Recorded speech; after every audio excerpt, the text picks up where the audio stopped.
해법을 찾는 토론 이슈엔 직설 시작합니다. 대우조선해양 파업 사태가 최대 분수령을 맞았습니다. 하청업체 노사가 협상 테이블에 마주 앉아 대화를 이어가고는 있지만 아직 이 합의점을 찾지 못하고 있는 상황인데요. 그러는 사이 노동 갈등, 또 노정 갈등 등 각가지 갈등은 점차 확산되고 있습니다. 대우조선해양 사태, 과연 해결의 실마리를 찾을 수 있는 건지 지금부터 이야기 나눠보겠습니다.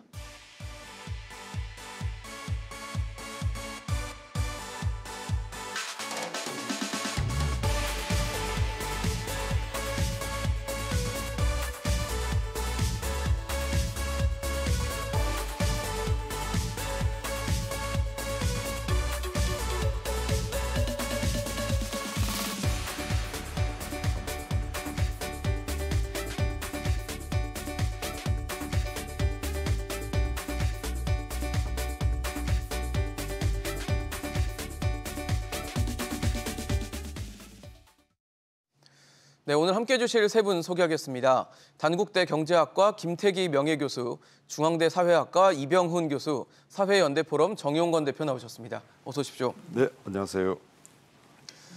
네, 오늘 저희 대우조선해양 노사 관련해서 짚어보도록 하겠습니다. 사실 여기까지 안 왔으면 했는데 계속 이견을 보이고 있고 좀 여러 가지 좀 온도차를 보이고 있는 상황이에요. 일단 하청업체 노사가 합의점은 좀 찾아가고는 있는 것 같은데 가장 합의점을 보이는 부분은 임금이었던 것 같습니다. 아마 노사 쪽에서는 뭐 30%까지 얘기했던 것을 지금 사측이 제시했던 4.5%를 받아들이는 모습으로 가고 있어서 이게 임금 부분에서는 일단 그래도 합의를 좀 할 수 있다라고 보십니까? 어떻게 보세요, 교수님? 뭐 전체적으로 봐서는 뭐 어떻게 보면 조금 이제 숨통이 열리는 것 같아요. 예, 합의 쪽으로. 너무 숨통이 없었죠, 숨쉴 구멍이. 그렇습니다. 예. 예, 뭐 어떻게 보면 극한 투쟁이고 맞아요. 그러는데요. 예. 근데 다행히 그래도 이제 이 어떻게 보면 노사 모두 뭐 뭔가 해결을 찾아야 되지 않냐. 그런 게 이제 공감대가 만들어진 것 같고요. 뭐 그렇다 해가지고 지금 우리가 뭐 타협이나 합의를 낙관할 수 있는 지금 상황은 아직 아니다. 예, 그러니까 물론 아까 지금 앵커께서 말씀하신 임금 부분은 그런데 사실은 이제 이 문제는 임금 이상의 또 다른 문제들도 안고 있기 때문에 예. 조금 더 지켜봐야 될 것 같습니다. 그러니까 임금에서 이견을 좀 좁힌 것만으로 전체 판도를 좀 예견하기 좀 어렵다라는 그건 말씀이시네요. 예, 조금 더 지켜봐야 될 것 같습니다. 지켜봐야 된다. 이병훈 교수님은 어떻게 보십니까? 예, 이거? 지난주까지는 사실 극한 네. 대립으로 이제 어떠한 심각한 파업까지 이르지 않을까라는 걱정을 했는데요. 맞아요. 뭐 대통령께서도 한 말씀 하시고 또 이 대우해양조선의 하청노조의 파업이 일개 사업장 분규가 아닌 어떻게 보면 국가적인 이슈로까지 부각이 되다 보니까 맞습니다. 아마 노사 그리고 이제 뭐 장관들까지 현장에 방문하면서 했던 그 여러 가지 공을 들이는 것이 여러 이제 숨통을 트이는 그런 식의 이제 상황 진전이 된 것 같고요. 그리고 어제 오늘 아침까지 들은 얘기는 상당히 좀 희망적인 교섭의 어떤 좀 타결의 가능성을 좀 보이지 않을까 싶고요. 임금 부분에서는 하여튼 노동조합이 대폭 사측의 어떤 제안을 네. 수용하면서 그러니까요. 그러면서 좀 그 접점을 찾았는데 사실 제일 까다로운 문제가 남은 것 같아요. 어떤 사실 문제인가요? 노동조합 요구에서가 아니라 이런 분규를 이제 마무리하는 과정에서 이제 비롯되는 게 소위 이제 손배 문제, 손해배상에 대한 손해배상에 대한 문제가 워낙 큰 손실액이 발생이 됐고 그것을 사측은 노동조합이 책임진다. 근데 사실 그 하청노조의 몇 안 되는 사람들이 그 엄청난 그 손해배상을 감당하기 어렵다 보니까 그 까다로운 문제를 어떻게 풀 것인가가 이것이 좀 원만한 어떤 그 타협으로 이룰지 아니면 또 다시 큰 하나의 파국의 대결로 나갈지 그런 지금 상황이 있는 것 같습니다. 네, 손해배상 얘기는 좀 나중에 자세히 좀 짚어보도록 하고요. 정용건 대표님 어떻게 보셨어요? 사실 지난주에 워낙 극한의 대치여서 그나마 상황이 좀 나아진 것 같긴 하지만 사실 뭐 교수님 김태기 교수님 말씀하신 것처럼 전체를 예단하기 좀 어려운 상황인 것 같거든요. 예, 사실 이제 한 30분 지나고 나면 10시부터 교섭이 재개됩니다. 저는 사실은 어저께 밤에 좀 타결을 됐었어야 되는데 12시간 넘게 했거든요. 예, 어저께 밤에 타결이 좀 됐었어야 되는데 어저께 밤에 타결되지 않으면서 사실은 이제 날이 밝고 오늘 아침 10시에 이제 교섭을 재개하는데 오늘 오전에 타결해야 된다. 오늘 오전에 타결되지 않으면 사실은 일이 점점 커져가지고 네. 임금의 문제를 뛰어넘어서 이제 이 파업이 정당했냐, 합법이냐, 불법이냐, 책임은 누가 질 것이냐 이런 논쟁으로 끌고 가면서 노사 간의 어떤 협상의 문제가 노정 간의 문제로 불거지기 시작하고 그것이 합법이냐 불법이냐 할 경우에는 이미 노사가 합의할 수 있는 수준을 뛰어넘을 수밖에 없습니다.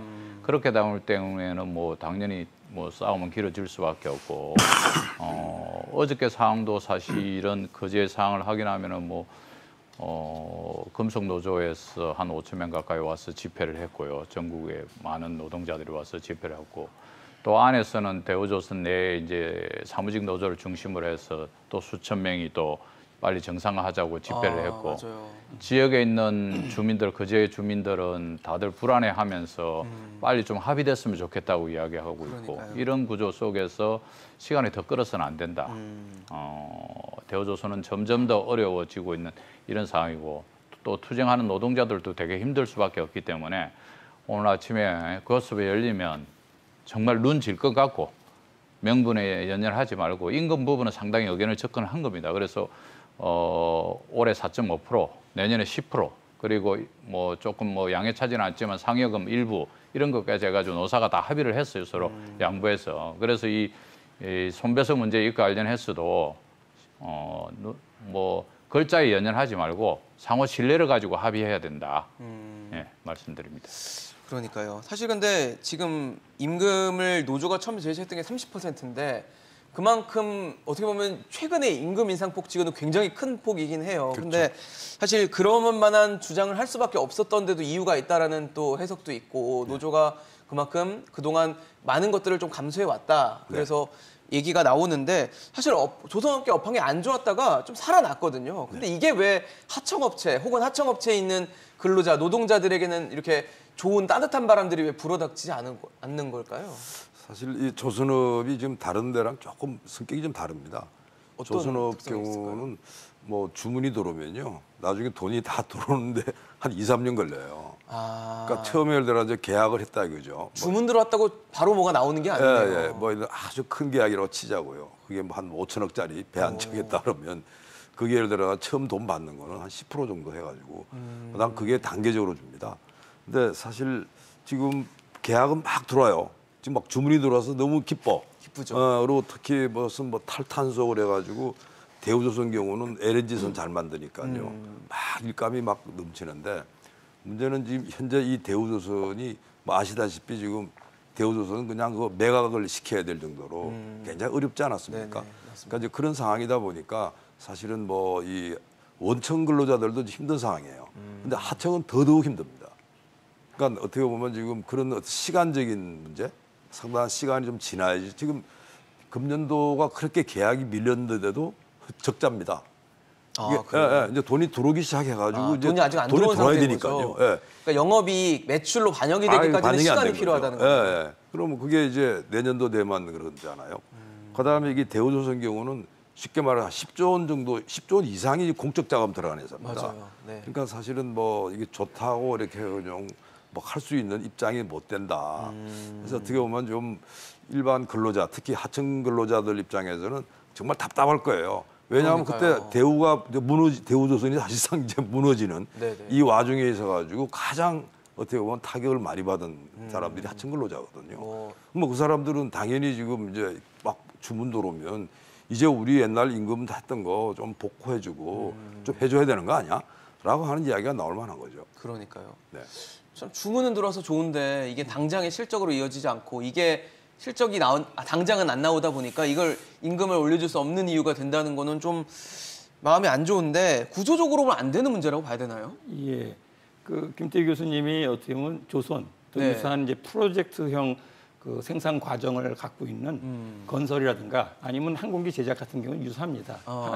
공기가 긴. 그 워낙 네. 공기가 그러니까 그 제품을 만드는 주문형 제품을 만드는 것에 공기가 있고 거기에 이제 일정하게 어떻게 보면 그걸 완납을 했을 때 그 사이클이 마무리되고 거기에 대한 모든 하나의 지급 문제가 해결되는 시차가 그런 식의 있는 거네요. 이제 문제가 있다 하더라도 그러다 보니까 이런 그 프로젝트형 생산 공정을 갖고 있는 분야에서는 저희 파이낸싱이라는 걸 다 하거든요.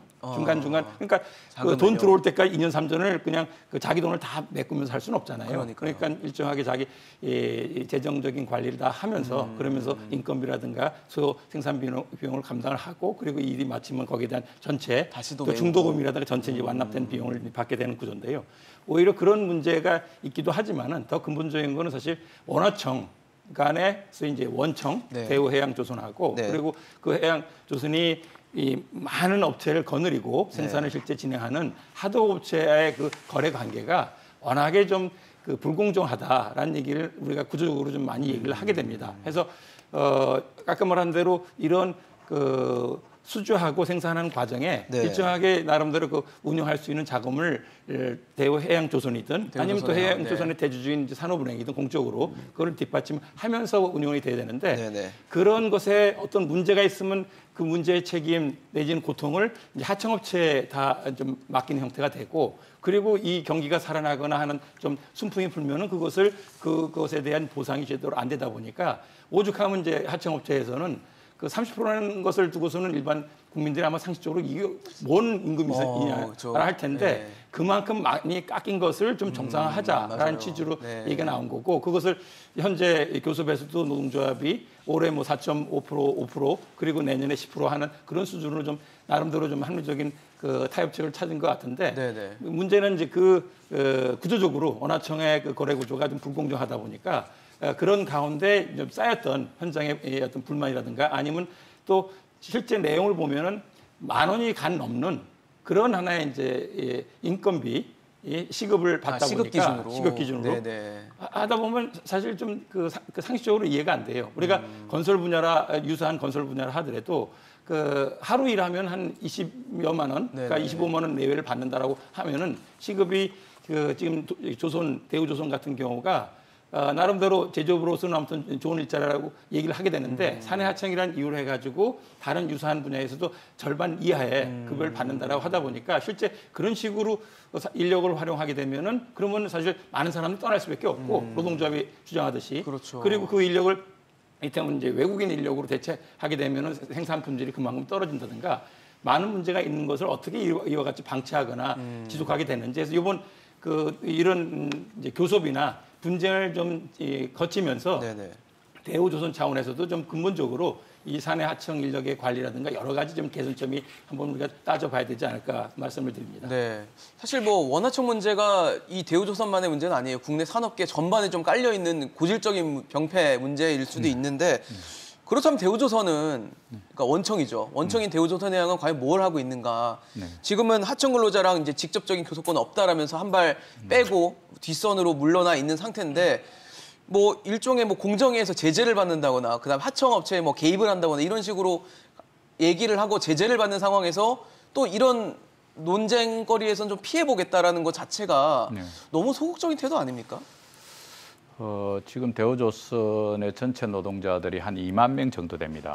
그중에서 이제 대우조선 직원들은 한 9,000명 정도 되고 사내 하청 직원들이 11,000명 정도 됩니다. 100개 정도의 업체에 11,000명 되고 그래서 2만 명이고 이제 밖에 이제 사회 협력업체까지 합치면은 한 1,000개 정도의 협력업체 합쳐서 한 10만 명 정도가 대우조선을 중심으로 이렇게 생계를 유지해 나가고 이런 구조인데요. 그 중에서 지금 하청 노동자들의 삶은 대단히 어렵습니다. 10년 전에 그들의 평균 임금이 한 4,500만 원 정도 됐는데 작년에 대체로 한 3,400만 원 정도밖에 못 받았어요. 그러다 보니 한 10년 사이에 오히려 1,000만 원 이상 줄어드는 거죠. 그래서 실질적으로 지금 월급을 기준으로 하면 200만 원 겨우 초반의 돈을 갖다가 실수령을 가져가고 있는 이런 구조 속에서 당연히 수주가 나아지고 있는 상황에서 우리 임금을 올려달라고 요구할 수밖에 없는 그런 구조는 가지고 있습니다.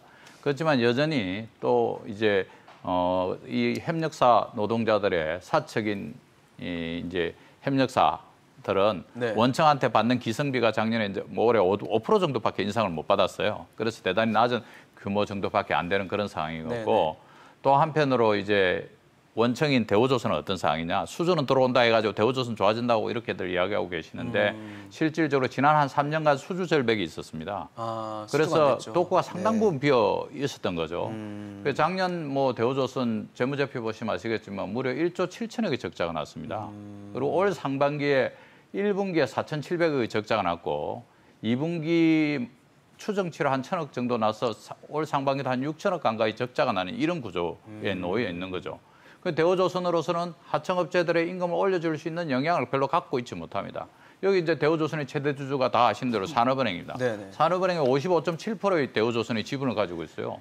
산업은행에서 뭔가 조치를 취해야 되는데 산업은행이 움직이지 않으면 대우조선은 자체적으로 해결할 수 있는 방안들이 별로 없습니다. 실제로 조선사 3사가 다 1분기에 적자가 났는데요. 네. 대우조선의 적자 폭이 가장 큰 상황이고요. 자본 기준으로 보더라도 현대중공업의 자본 총계가 한 5조 5천억 됩니다. 네. 바로 옆에 있는 삼성중공업은 4조 4천억 정도 되는데 대우조선은 자본 총계가 1조 7천억밖에 없어요. 그래서 지금 유동성 자체도 문제가 있는 이런 상황이다. 그래서 대우조선 원청도 지금 뭔가를 해줄 수 없는 이런 조건 속에 놓여져 있는 거죠. 그래서 결국 이 문제를 풀어가는 가닥은 산업은행이 움직여줘야 되는 문제고 그나마 임금에서는 타결점을 찾았고 이제 수주가 이제 되고 있어요. 그래서 앞서 말씀하신 대로 대체로 조선사의 수주는 헤비테일 방식으로 네. 계약 때 10% 먹고 끝날 때 90% 받는 꼬리가 대단히 큰 이런 구조로 대단히 불안전한 구조로 되어 있습니다. 네. 근데 이 수주가 이제 작년에 대우조선 같은 경우 목표보다도 훨씬 초과 달성해가지고 뭐 한 10조 가까이 10조 조금 넘게 받았습니다. 그리고 올 상반기 전체 목표의 67% 정도를 수주를 했고 8월, 9월에도 수주가 지금 예고되고 있는 이런 상황이기 때문에 좋아지고 있다. 이 좋아지고 있는 국면과 관련해서 지금 1독후가 잡혀 있으니 완전히 공장이 설 수밖에 없는 그런 국면이기 때문에 이제 하청 노동자들의 어려움 국민들이 다 알고 빨리 해결해 줘야 된다는 그런 의지도 있기 때문에 아침 교섭에서 마무리 지어가지고 다음 주부터 시작되는 휴가 기간에 휴가를 반납하고 노동자들이 전부 일할 수 있는 구조로 해가지고 네. 현장을 빨리 살려야 된다. 그래 내년에 성과가 나면 그때는 충분한 보상을 해주라고 그거는 국민들의 요구가 있을 수밖에 저는 없다고 생각합니다. 세 분 말씀을 지금 들어보면 문제가 더 큰 것 같아요. 조선업의 구조적으로 네.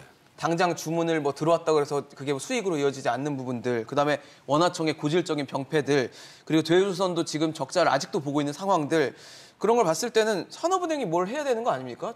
최대 주주잖아요. 네. 그러면 산업은행이 좀 적극적으로 뭐 나서서 뭐 당장 누구의 편을 들어달라는 게 아니라 이 사태를 확산시키지 않고 잘 정리하기 위해서 뭔가 노력해야 될 것 같은데 지금 아무것도 안 하고 있지 않나요? 지금 산업은행에 대해서 이제 우리는 대우조선의 대주주라고 이야기를 하는데요. 그냥 형식으로 보면 대주주 맞아요. 퍼센테이지가 예, 높으니까. 근데 보통 주주라 한다 하면 자기가 투자하는 사람을 말합니다. 근데 산업은행은 대우조선에 투자한 게 아니에요. 대우조선이 이제 사실은 이제 무너지니까 네. 어떻게 보면 대우조선이 큰 병에 걸린 거예요. 그러니까 산업은행은 일종의 이제 이 의사처럼 해가지고 뭐 그걸 다시 구조조정이나 회생시키고, 네, 회생시키고. 예, 그리고 회생시키는 데 있어가지고 정리를 하는. 돈을 네. 우리가 줄게. 그러니까 일종의 이제 그게 이제 우리가 산업은행에서 하는 공적 자금을 투입한 겁니다. 그러니까 어떻게 보면 지금 산업은행이 예를 들어가지고 일반 주주처럼 했다라면 그 말이 맞죠. 왜 산업은행도 열심히 안 해? 근데 산업은행이 지금 맡고 있는 아마 이런 이 부실 기업들이요 한 200~300개 될걸요. 그러니까 이제 문제는 산업은행은 사실은 국민 세금 가지고 이렇게 하는 데입니다. 그렇죠. 예, 그래서 자금 다 그렇기 세금이지만. 때문에 네. 이 산업은행이 뭐 적극적 역할을 한다고 하는 이런 부분도 결코 쉬운 일은 아니다. 자칫하게 되면 산업은행조차도 나중에 어떤 문제가 생기냐 그런다면 당신은 함부로 말이야. 그걸 해가 당신은 일종의 이제 직무유기 또는 직권남용 뭐 이런 문제들이 걸리기 딱 쉽습니다. 그래서 이게 산업은행도 그렇게 어떻게 본다라면 운신의 폭이 넓지는 못하다 이렇게 보셔야 되고요. 그러니까 사실은 아까 우리가 대주주 이야기 나오고 뭐 이런 이야기 했는데 꼭 네. 짚고 넘어가야 될 부분은 지난번에 우리가 이제 이 대우조선을 매각하기로 했다가 그게 안 됐지 않습니까? 네네. 그러니까 뭐 유럽 이런 데서 막 반대를 했어요. 근데 사실은 그때 이 대우조선이 매각이 됐다라면 그 당시에 이제 현대가 많이 거론이 됐습니다. 현대중공업이요? 중공업이요. 뭐 어쨌든 간에 제가 볼 때는 이제 주인이 합병을 하는 구조로 뭐 생각이 됐었죠. 그렇습니다. 거꾸로 생각해 보게 되면 그때 만일 현대중공업이 했을 가져갔다면? 면 지금 이 하청 문제가 지금까지 왔을까? 제가 볼 때는 아마 그 문제는 솔루션 찾지 않았을까. 결국 어떻게 본다면 대주주라는 이 주인이 있으면 야 이거 진짜 이 배가 들어오는데 우린 다 놓쳐. 자 빨리 우리가 노사 합의하자. 그리고 이 원하청 문제도 풀 수 있는 여지가 많지 않았을까. 그러니까 제가 볼 때는 그런 면이 있어가지고 지금 산업은행 체제 하에서 우리가 많은 걸 요구하는 부분은 제가 볼 때 또 다른 문제를 안고 있다 이거는 분명히. 그러니까 산업은행이 대주주인 한에서는 뭘 하긴 좀 쉽지 저는 않다는 쉽지 않다 말씀이시죠? 생각해요. 왜냐하면 산업은행이 역할 자체가 우리가 일반적인 어떤 이 대주주 개념이 아니라는 거예요. 산업은행의 미션은 뭐냐면 쉽게 말해가지고 우리나라 그래도 기업들 중에서 좀 그래도 괜찮은데 이 회사들은 다시 살려야 돼요. 네네네. 그러니까 일종의 이 사람들은 꼭뭐 주치 내지 병원 비슷한 데입니다. 그래서 임시적으로 돈 빌려주고 네네. 노사 여러분이 다시 살리세요. 그리고 다시 공적으로 갚아야 됩니다. 네네. 요거거든요. 그러니까 지금 이분들한테 뭐 그냥 막 해본들 제가 볼 때는 아마 그분들은 다 몸살일 겁니다. 왜? 나중에 이게 법적 책임을 어떻게 지느냐 문제가 또 걸릴 거라고. 네. 그렇군요. 참 사실 민주당에서는 뭐 강석훈 산은회장이 면담과도 요청을 한다. 그래서 이번 달 안에 만날까가 지금 또 주요 관심 포인트인데 어쨌든 지금 김태기 교수님 말씀은 산은이 할 수 있는 건 별로 없다라고 지적을 해주셨거든요. 뭐 인정이 되면서도 그러니까 이 파업이 이렇게 장기화되는 게 아닌가라고 하는 답답함이 있어요. 그러니까 그 앞서 다 설명을 하신 것처럼 그 물고 물리는 상태거든요. 그러니까 최종적인 건 사실 산업은행이 있고 그 뒤에는 저는 정부가 있다고 생각합니다. 하기 때문에 이 문제에 대해서 앞서 김태희 교수님 말씀하신 것처럼 이게 현대중공업이 인수를 만약 했다 한다면은 이렇게까지 장기화하거나 복잡하지는 않았을 것 같아요. 결단을 할 수가 있거든요. 근데 이 산업은행이 이러저러한 사정을 때는 정부가 뭐 교체되거나 아니면 정부가 이 문제에 대해서 좀 미온적으로 대응을 하다 보니까 현장에 이런 불거질 문제가 물고 물리면서 산업은행이라든 정부의 나름대로 어떤 입장이 마련되고 거기에 대해서 이 문제를 풀고자 하는 의지가 좀 발휘가 됐다 한다면은 조기에 좀 수습이 되지 않았을까 싶은데 그렇지 않다 보니까 이 문제가 이렇게까지 늘어지는 걸로 그렇게 또 진단이 되기도 합니다. 대표님도 같은 생각이십니까? 뭐 산업은행의 역할과 관련해서 저는 첫 번째 주인 찾기와 관련해서는 동의합니다. 그런데 사실은 지난 3년 전 이제 현대중공업이 대우조선 인수하는 M&A를 갖다 시도했는데 사실은 상당한 수의 전문가들은 그거 불어댈 것이다. 이후에서 선주들이 경쟁을 불허하는 상황을 갖다가 용납한 사례가 없었습니다. 그래서 딜은 이미 깨지는 게 예고됐는데도 불구하고 정부가 무리하게 추진을 했다. 첫 번째. 그 과정에서 대우조선은 영업 비밀을 갖다가 현대중공업한테 다 넘겨줄 수밖에 없었고 수주하는데도 상당히 위축받을 수밖에 없는 그런 상황이기 때문에 대우조선의 어려움은 산업은행이 자초했다. 그게 첫 번째입니다. 두 번째, 산업은행이 채권 사유 지지를 가지고 절대적인 지지를 가지고 있습니다. 55.7%를 가지고 산업은행에서 경영관리단장이 내려와 있습니다. 그리고 아까 우리 CG에 나와 있는데 채권단에서 경영정상화위원회를 만들어서 한 달에 한 번씩 다 체크하 다 하고 있어요. 이런 구조 속에서 대우조선에서 자체적으로 할 수 있는 게 얼마나 있을까? 결국 할 수 있는 게 많지 않거든요. 그러다 보니까 당연히 의사결정하는 구조는 결국은 이제 앞서도 말했지만 배임 이런 방식으로 시작하면은 의사결정할 게 하나도 없어요.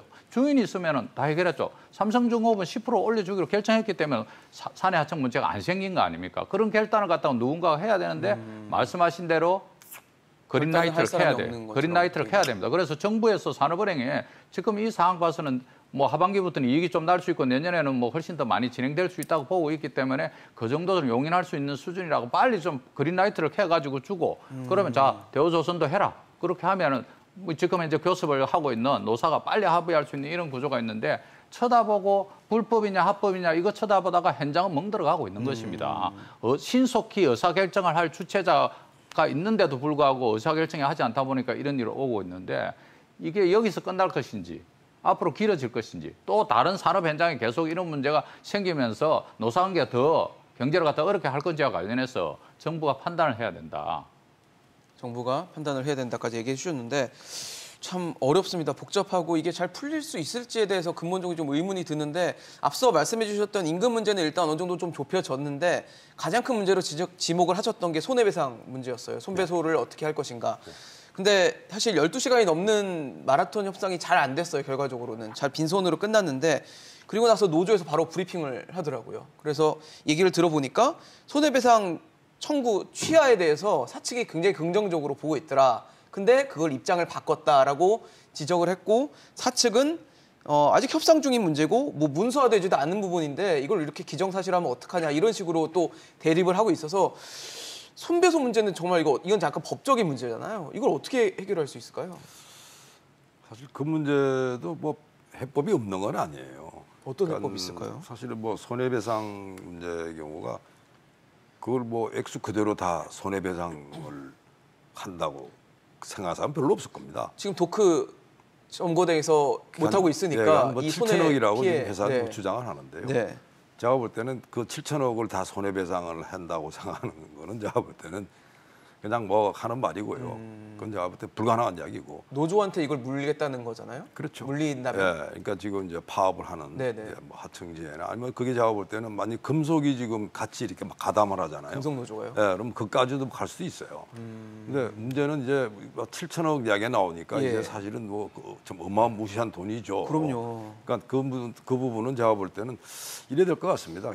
자, 오늘 우리가 합의를 해요. 네. 합의를 하면서 예를 들어 손해배상 이 문제에 대해 가지고도 우선은 그게 우리 법에 따라서 처리할 건 처리한다. 네. 그러나 여기에서 가지고 우리가 이 하청 근로자들의 이제 어려움이나 대우조선의 어떤 그 특수성을 정상 참작을 한다. 뭐 이런 식의 이야기를 한다라면 제가 볼 땐 충분히 그것도 협상 가능하다. 그러면은 7,100억, 7천억이라는 숫자가 좀 줄어든다는 얘기인가요? 자, 그 액수 부분은요. 예. 사실은 최종적으로는 뭐 어떻게 보면 당사자들이 이렇게 공개적으로 할 수 있는 사항인지 저는 그건 의문시돼요. 왜?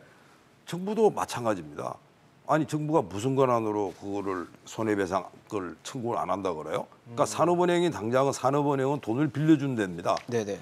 근데 당신네들은 말이야 파업하고 했으니 그게 당 책임져야지. 그러니까 산업은 분명히 요구할 거예요. 근데 문제는 그러면 이제 그게 액수에 대해 가지고 서로 다툼이 있을 거고 또 그게 어떻게 보면 뭐 최악의 경우는 법원까지 갈 겁니다. 근데 문제는 그게 이런 말대로 정상 참작이라 하는 부분은 어떻게 보면 굉장히 협상이 가능한 이런 부분으로 보이고 또 제가 볼 때는 지금 급한 부분은 어쨌든 간에 지금 빨리 파업을 중단하고 빨리 합의를 해라. 그러면 제가 볼 때는 아마 이 손해배상에 대한 부담도 줄어들 거고 아까 우리 정 대표님 말씀하신 대로 이게 길어지잖아요. 네네. 제가 볼 때 정부는 더더욱 이 손해배상 문제에 있어가지고 엄격하게 하지 않을 수가 없습니다. 왜? 더군다나 이 정부는 법치주의라고 하는 걸 굉장히 강조하는 정부이기 때문에 여기서 조금 물러나는 그 순간 사실은 이 정부에 대한 신뢰는 그냥 추락할 수밖에 없는 거거든요. 그래서 그런 면에 있어가지고 빨리 합의하는 게 맞다. 그다음 두 번째, 이 손해배상 문제나 이 법적인 이 문제에 대해 가지고도 서로 어떻게 신뢰의 원칙 그리고 그게 예를 들어 가지고 뭐 정상 참작이란다든지 그런 부분들을 특수성을 감안한다는 이런 단어를 넣어가지고 빨리 결론 내리는 게 상책이다. 네. 법치주의 그에 대한 놀라운 부분도 사실은 우리의 노사관계의 어떤 신뢰라고 하는 거는 넘을 수 있다는 게 제 생각입니다. 근데 사실 대우조선 입장에서도 소송 안 걸면 뭐 배임 혐의를 받을 수 있다 이런 얘기도 있거든요. 그렇게 봐야 됩니까? 글쎄요, 참 어려운 문제인데요. 네, 진짜 어려워요. 네. 이 문제는 제가 알기로는 2000년대 초반서부터 네. 그 우리 사회 노사 문제 굉장히 고질적으로 표출된 그 이슈로 말씀을 드리게 돼요. 그러니까 대우조선이 뭐 새롭게 등장한 게 아니라 2000년대 초반서부터 그 노사분계에 있게 되면은 네네. 그로 인해서 사측이 여러 가지 손해를 발생을 한 것을 사업장이 두고 멈추거나 이러니까 그것을 두고 노동조합의 그런 이제 책임을. 파업 행위 내지는 노동조합을 좀 순치화하거나 아니면 더 나아가서 그 노동조합을 무력화 깨는 그런 중요한 이제 수단과 무기처럼 행사된 게 이런 손해배상. 소송이. 그래서 이 손해배상 이 문제로 해가지고 심지어 그냥 아까 뭐 이를테면 1년에 수천만 원 버는 사람이 노동조합 활동을 했다는 이유로 해서 쟁행위로 해가지고 뭐 수십억 수백억에 대한 손배의 그 문제에 부닥치게 되니까 그로 인해 가지고 노동조합이 깨지고 아니면 심지어 그런 손배 때문에 자살하는 경우까지도 있어서 그런 문제를 풀자 해서 예. 일부의 시민단체 여러 활동들이 또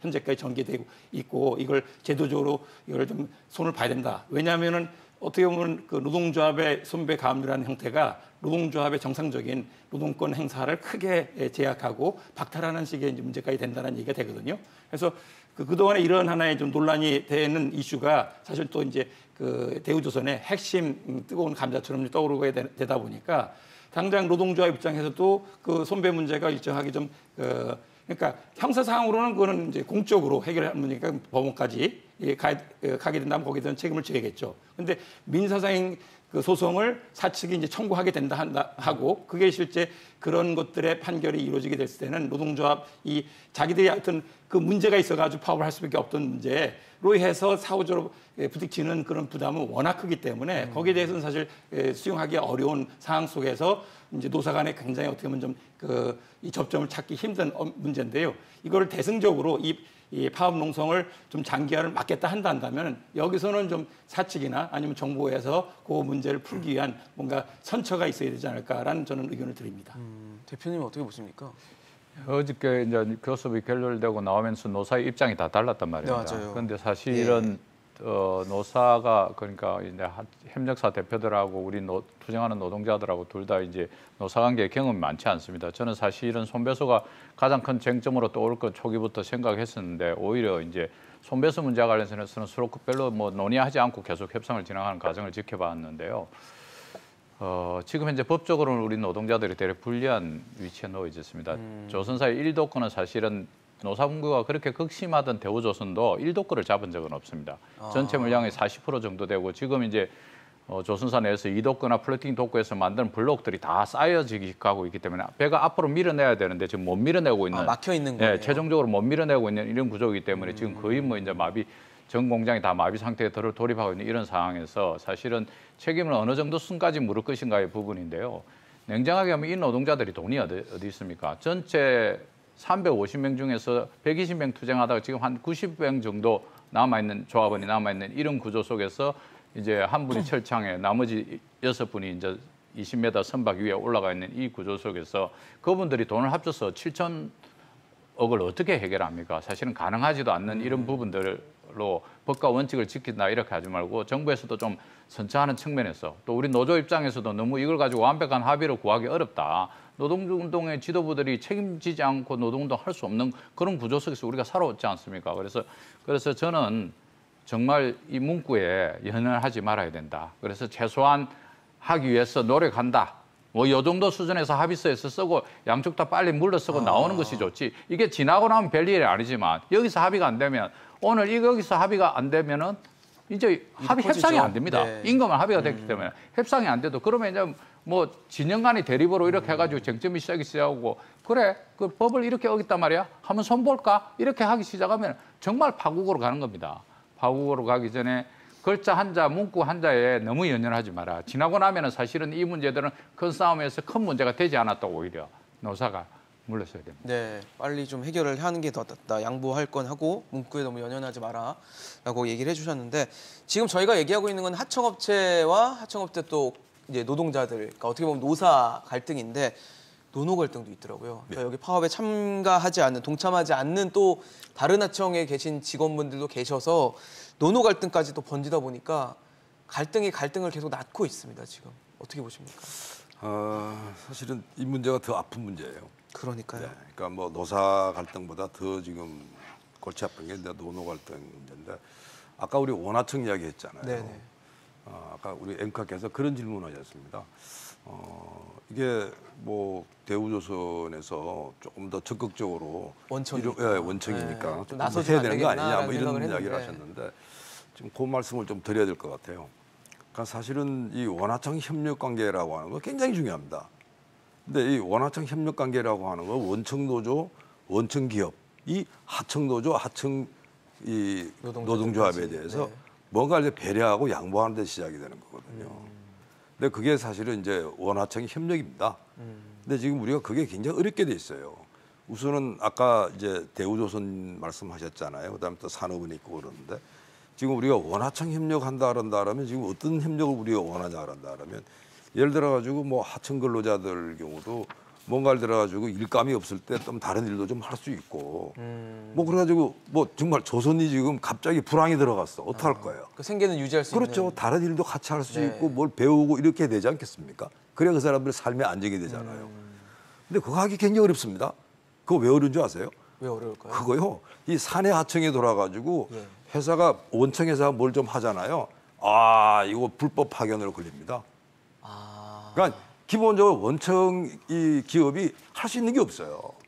그러니까 어떻게 본다라면 원청 기업이 하청 기업에 대해 가지고 아 사장님 이렇게 좀 직원들 관리하시죠. 그리고 이분들 좀 교육도 좀 시키시고요. 근데 이거 잘못했다간 이게 가는 거야. 아, 불법이 될 수 파견으로. 있다는 네. 거군요. 그다음 또 하나 이제 우리가 굉장히 좀 아프게 생각해야 되는 부분은 우리나라 노동조합이 그래도 지금 산별로 상당히 좀 전환이 돼 있습니다. 산별 체제로요.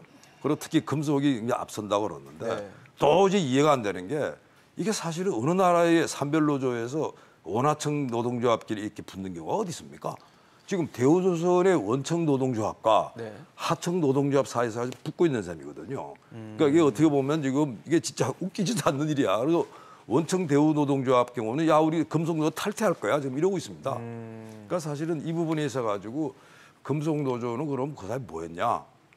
그러니까 원하청 노동조합 사이에 있어 가지고 한 지붕 밑에 있고 그다음에 사실은 사업장 같은 일을 한다 그러면 거기에 들어 가지고 협력 관계를 해야 되는데 그러니까 제가 볼 때는 지금 이런 문제들이 지금 어떻게 보면 이제 노노 갈등으로 어떻게 보면 그 제도 자체 허점이에요. 예. 그러니까 쉽게 말해가지고 불법 파견이라고 하는 그 두려움 때문에 원청 기업은 몰라 소극적이 이렇게 될 되고 수밖에 없고. 그다음 노동조합은 제가 볼 때 금속노조 입장에서는 어떻게 보면 그것도 여러 가지 불편한 게 있을 거예요. 필경 원청 노조의 목소리가 훨씬 셀 겁니다. 금속노조에서.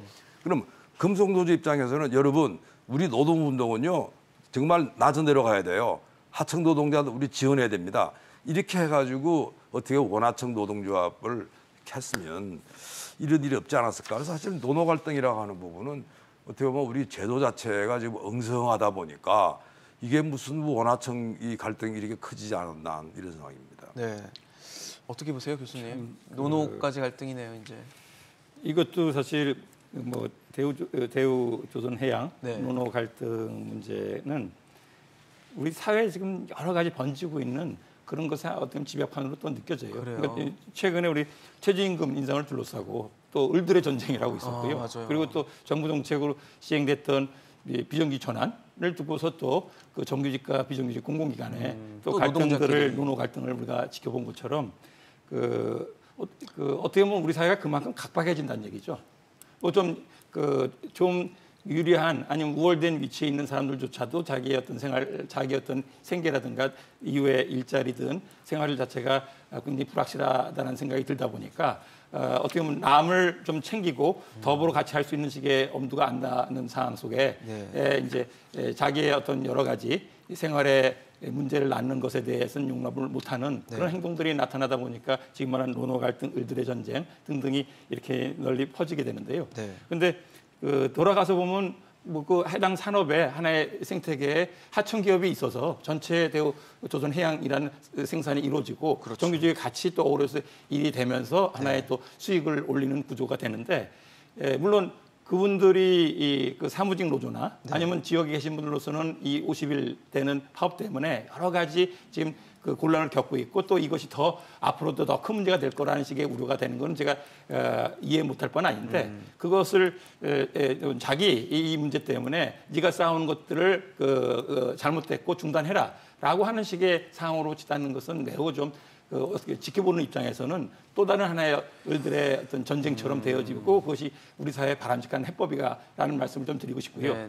앞서 김태 교수님이 이제 그 불법 파업으로 해서 원청인 대우조선해양이 이러저러 개입하기 힘들다. 그건 우리 법적으로 맞아요. 맞는 얘기예요. 하지만은 진짜 사장님이 사실 사내 하도급 업체의 입장에서 그 노동자들이 뭔가 근로조건 개선이나 임금을 올린다 한다면 사내 하도급 경영자는 사실 실권이 없는 거나 마찬가지예요. 모든 하나의 그 기성금 계약이든 하도급 계약을 그 원청인 대우조선해양하고 해야 되기 때문에 그래서 대우조선해양이 일정하게 어떻게 그것을 숨통을 튀거나 아니면 거기에 교섭에 대한 여지를 만들어줘야 되기 때문에 그래서 직접 교섭을 나서라는 얘기가 아니라 나름대로 그 해당 지역 그 업계 내에 소위 이제 사내 하청 업체들하고 공동의 어떤 가버넌스를 꾸려서 좀 협의도 하고 그 대우조선해양이 받아들이고 하는 그런 구조의 어떤 해법은 충분히 있었다는 얘기죠. 네. 어떻게 보십니까, 대표님? 오늘 하고 내일에 걸쳐서 대우조선 현장에서 이제 민주노총 금속노조 대우조선 지회가 민주노총 금속노조 탈퇴 이제 총회 투표를 하고 있습니다. 지금 아침부터 아마 시작했을 건데요.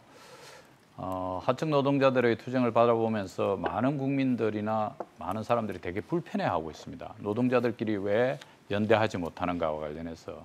물론 하청 노동자들이 1도크 전체를 잡아가지고 전체가 마비되는 상황으로 만드는 것과 관련된 부분은 대단히 아쉽다. 1도크, 2도크, 플로팅 도크 이렇게 있는데 그중에서 플로팅 도크 잡더라도 충분히 사회적으로 영향을 행사할 수 있었는데 너무 하청 노조가 무리수를 뜨지 않자 이렇지만 결국은 이 문제의 본질은 우리 사회 임금 격차와 관련된 문제이고 정규직, 비정규직 이 이중 노동 시장의 문제, 대기업과 하청업체의 이 격차의 문제입니다. OECD 기준으로 우리가 임금 10분위 해가지고 1분위, 10분위 해가지고 미국 다음으로 격차가 제일 높습니다. 유럽의 노동자들은 거의 뭐 2배를 벗어나지 않고 있는데 우리는 아마 코로나 끝나고 나면 한 4배 가까이 될 정도의 격차가 이렇게 벌어져 있거든요. 이 격차가 결국은 이런 문제를 계속 야기하게 될 겁니다. 그 정규직 이익이 나는데 정규직 노동자들은 꽤 괜찮은 임금을 뭐 올해도 보셨지만 대기업들은 다 10% 가까이 올리지 않았습니까? 최저임금 5%밖에 못 올렸으니까 임금 차이도 큰 데다가 인상률마저도 차이가 나버리니까 이런 구조 속에서 격차는 훨씬 더 커져갈 수밖에 없는 이런 구조고 이런 것들이 산업 현장 곳곳에서 발생할 수밖에 없다.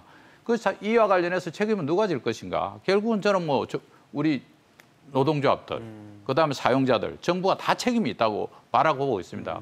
노동자들은 산별노조 만들어서 산별노조를 만드는 이유가 사실은 산업 내의 노동자들의 연대임금, 동일 노동, 동일 임금 받도록 이렇게 노력해야 되는데 이익 많이 내는 데는 뭐 한도 끝도 없이 올리고 최저임금 또는 하청업체 노동자들과 관련해서는 침묵하고 있었어요. 그래서 저는 노동자의 사회적 책임, 이제 노동자업들도 큰 대공장 노동자업은 사회적 책임에 나서야 된다, 책임 있게. 그래서 하청 노동자들의 생활을 갖다 할 수 있는 구조로 임금 인상하는 과정에서 사측에서 요구해서 우리가 조금 덜 받더라 해도 하청 노동자들도 같이 갈 수 있는 방안과 관련한 부분을 갖다 노동자의 요구로 들어가야 되고 산별 노조가 그것을 해야 되고 양대 노총이 그것을 갖다 적극적으로 나서야지 한국 사회의 문제를 가지고 있는 이 격차 문제를 본질적으로 해결할 수 있다고 저는 보고 있습니다. 역할을 잘 못하고 있다는 얘기시네요. 근데 사실 이렇게 좀 어려운 복잡한 구조 속에 있는 문제가 불거지다 보니까 이제 대통령도 얘기를 했습니다. 윤석열 대통령이 기다릴 만큼 기다리지 않았나라는 생각이 든다라고 얘기를 하면서 공권력 투입 가능성까지 좀 시사하니까 또 얘기가 좀 더 커지고 있어요. 노동계 반발하고 있고 야당에서 비판하고 있고 공권력 투입한다는 얘기는 정말 사태를 대한민국 전체 이슈로 좀 꺼내드는 게 아닌가라는 생각까지 드는데 어떻게 보고 계십니까? 사실은 뭐 공권력 투입해가지고 해결한다고 하는 거는 뭐 마지막 카드죠. 그러니까요. 네, 힘으로 어떻게 눌러겠다. 보면 그 공권력 말 나오기 전에 진작 움직였어야 되는 거 아닌가. 그러니까 어떻게 보면 좀 시간을 놓친 그런 면이 있어요. 실기했다. 네, 그러니까 사실 공권력 나오기 전에 이 문제에 대해 가지고 정부가 어쨌든 간에 그 담당 부처들이 있지 않습니까? 좀 적극 관심 가지고 했어야 되고요. 그리고 그 이전에 제가 보니까 뭐 대우조선의 이제 주로 직원들이거나 그다음에 대우조선 원청 노조죠. 그 사람들 경우가 뭐 서울까지 와가지고 뭐 뛰두르고 막 호소했어요. 좀 도와달라고. 근데 그냥 막 무심코 막 가더라고요.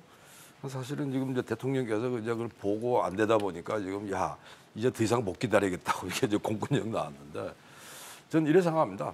일단 지금 공권력 이야기가 나왔으니 하는 말인데 자, 이 공권력이 들어간다는 이야기는 노사 빨리 합의하세요. 압박이다. 압박이다. 저는 그래 봅니다. 그러니까 어쩌면 그 문제를 공권력을 투입하겠다는 게 방점이 있는 게 아니고 네네. 더 시간을 줄 수가 없으니 조기에 해결해 주세요. 그게 제가 볼 때는 이 공권력에 대한 발언의 어떤 핵심 취지라고 보고 실제로 그 이후에 달라진 게 뭐 장관들께서 그냥 막 헬리콥터까지 타고 막 내려가고요. 그러니까 사실 뭐가 조금 움직이는 것 같아요. 그래서 제가 볼 때는 지금 이 공권력이 가지고 뭐 해결한다고 하나 이런 부분들은 뭐 지향해야 되는 게 맞고요. 네. 근데 이거를 계기로 해가지고 대통령께서 이 공권력 이야기를 하셨으면 다음에 해야 될 부분은 예를 들어가지고 아까 우리 원하청 문제 말씀드렸잖아요. 그다음에 예를 들어가지고 불법 파견 이야기 드렸잖아요. 그다음에 아까 우리 정 대표님 말씀하신 노동조합도 사회적 책임 다 하시라고. 그러니까 예를 들어 이런 유예를 들어가지고 우리 사회가 안고 있는 우리 경제 사회가 안고 있는 이 구조적인 문제를 이번에 이거를 해결하는 이런 계기로 가주시기 바란다고 저는 그걸 기대합니다. 그러니까 사실은 공권력 자체가 제가 볼 때는 뭐 대통령께서 할 거 아니에요. 네네. 그래서 마지막 카드인데 그거를 왜 써버린다는 거는 하겠습니까?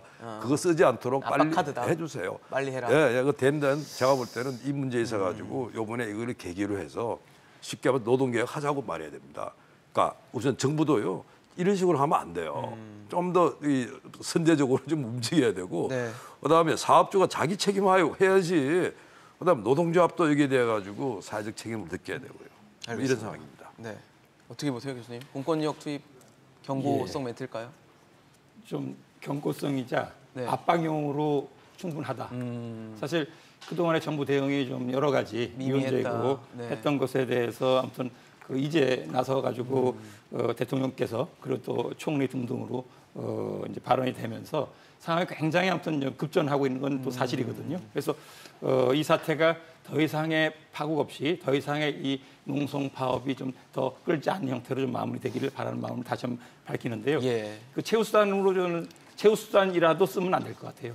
쓰는 순간 그거는 정말 엄청난 다른 일하고 문제가 또될수 사회적인 있는. 큰 갈등을 빚고 지금 정권 초기에 여러 가지 힘든 지금 그 윤석열 정부인데 네네. 예, 그 상황 속에서 아마 얼마나 감당할 수 있는 그런 갈등 비용을 치를지라는 점을 의식을 한다면은 그렇다 한다면 그 하여튼 압박용으로만 충분하지 그것이 직접 정말 꺼내는. 행사되어지는 형태가 네. 될 경우에는 이전에 제가 용산 그 MB 정부 네네. 이명박 정부 초기에 용산 참사 용산 참사라든가 네. 그 이후에 또 쌍용차 사태를 겪으면서 얼마나 많은 사회 비용을 치는 걸 우리가 봤기 때문에 예, 예. 그런 점을 잘 이념을 해 주십사라는 당부를 드리고요. 네. 그리고 김 교수님이 말씀 잘하셨는데 최근에 정부가 어떤 노동개혁을 큰 화두로 던졌어요. 네, 그런데 정작 카드를 꺼낸 거는 임금하고 그다음에 근로시간 정도인데 그 외에 산적한 다른 문제를 다 함께 다룰 수 있는 그런 식의 노동개혁에 대한 좀 청사진이 다시 좀 꾸려지는 것도 필요하다는 말씀까지 덧붙입니다. 네, 대표님도 말씀 예, 들어보겠습니다. 뭐 공권력 투입과 관련해서 예고했기 때문에 현장에서 판단을 잘못하면 공권력 투입되는 것이고요. 싸움은 합의되지 않는 것입니다. 결국 현장의 판단인데 오늘 신속히 글자 자구 하나에 연연하지 말고 이 문제가 삼으면 문제가 되는 것이고 문제 삼지 않으면 또 문제가 안 되는 것이 노사관계입니다. 그래서 합의하고 대승적으로 열심히 일하기로 하고 또 대우조선 정규직 노동자들이 휴가 가지 않고 전부 일해가지고 산업 현장을 복구하겠다는데 거기서 막 소송하고 손배소하고 이렇게 해가지고 끌고 가지 않습니다. 저는 노사 합의해서 빨리 신속히 정상화시키고 국민들의 좀 희망이 줄 것을 요청을 드립니다. 알겠습니다. 대우조선해양, 조선업계는 우리 산업, 우리 경제의 든든한 한 축이 됐던 산업입니다. 거기서 대우조선해양이 뭐 여러 가지이긴 있지만 분명한 역할을 해왔던 것도 사실일 겁니다. 이렇게 노사관계가 어렵게 되고 이런 문제를 계속 국민들에게 보여주기보다는 좀 대승적인 결단을 내리고 또 정부도 이참에 노동개혁이라는 큰 숙제를 한번 해결해보는 노력들을 좀 보여주기를 저희도 당부하고 또 바라도록 하겠습니다. 오늘 김태기 교수, 이병훈 교수, 정영건 대표와 함께했습니다. 이슈 인젝션 오늘 준비한 소식 여기까지입니다. 지금까지 함께해 주신 여러분 고맙습니다.